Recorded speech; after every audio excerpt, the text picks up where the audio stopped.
بسم اللہ الرحمن الرحیم۔ حجاج بن یوسف کا ظلم و ستم اور اس کی بخشش۔ حجاج بن یوسف کی بخشش ہو سکتی ہے؟ حجاج بن یوسف خلفائے بنو امیہ کا انتہائی سفاک و خون خوار ظالم گورنر تھا۔ اس نے 1,00,000 انسانوں کو اپنی تلوار سے قتل کیا، اور جو لوگ اس کے حکم سے قتل کیے گئے ان کو کوئی گن ہی نہ سکا۔ بہت سے صحابہ رضی اللہ تعالی عنہم اور تابعین کو اس نے قتل کیا یا قید و بند رکھا۔ حضرت خواجہ حسن بصری رحمۃ اللہ علیہ فرمایا کرتے تھے کہ اگر ساری امتیں اپنے اپنے منافقوں کو قیامت کے دن لے کر آئیں اور ہم اپنے منافق حجاج بن یوسف ثقفی کو پیش کر دیں تو ہمارا پلہ بھاری ہوگا۔ یہ حجاج بن یوسف جب کینسر کی خبیث بیماری میں مرنے لگا، اس کی زبان پر یہ دعا جاری ہو گئی۔ یہ دعا مانگتے مانگتے اس کا دم نکل گیا۔ دعا یہ ہے: اے اللہ، تیرے بندے بندیاں میرے بارے میں کہتے ہیں کہ تو معاف نہیں کرے گا، مگر مجھے تجھ سے امید ہے کہ تو مجھے معاف فرما دے گا۔ خلیفہ عادل حضرت عمر بن عبد العزیز رحمت اللہ علیہ کو حجاج بن یوسف کی زبان سے مرتے وقت کی یہ دعا بہت اچھی لگی، اور ان کو حجاج کی موت پر رشک ہونے لگا۔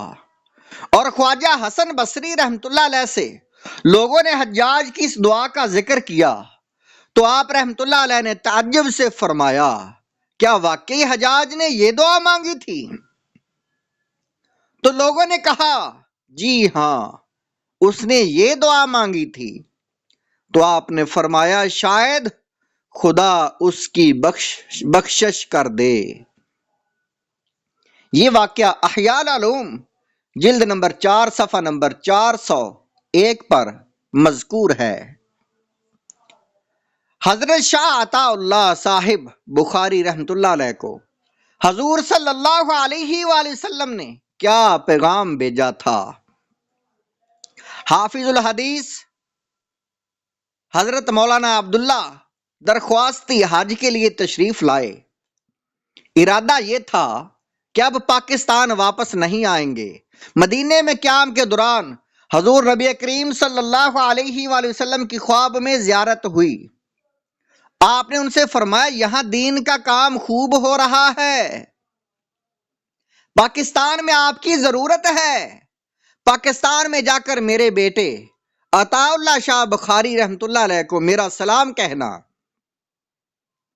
اور کہنا کہ ختم نبوت کے محاذ پر تمہارے کام سے میں گنبد خضرا میں خوش ہوں، ڈٹے رہو، اس کام کو خوب کرو، میں اس کے لیے دعا کرتا ہوں۔ حضرت درخواستی حج سے واپسی پر سیدھے ملتان پہنچے۔ شاہ جی چارپائی پر تھے۔ حضرت درخواستی رحمت اللہ علیہ نے خواب سنایا تو تڑپ کر نیچے گر پڑے۔ کافی دیر بعد ہوش آیا، بار بار پوچھتے،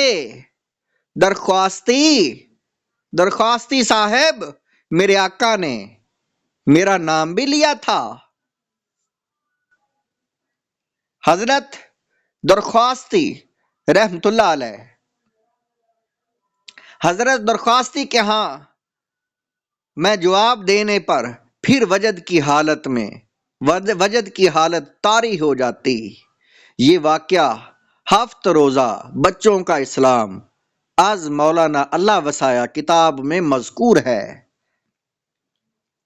ایک ہی کرتا تھا۔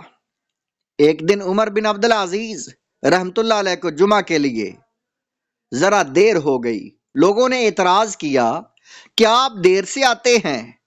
اس پر آپ رحمت اللہ علیہ نے فرمایا کہ میں اپنی قمیض دھوئی تھی، میں نے اس کے سوکھنے کے انتظار میں دیر ہو گئی۔ یہ واقعہ خلافت و حکومت صفحہ نمبر 231 پر مذکور ہے۔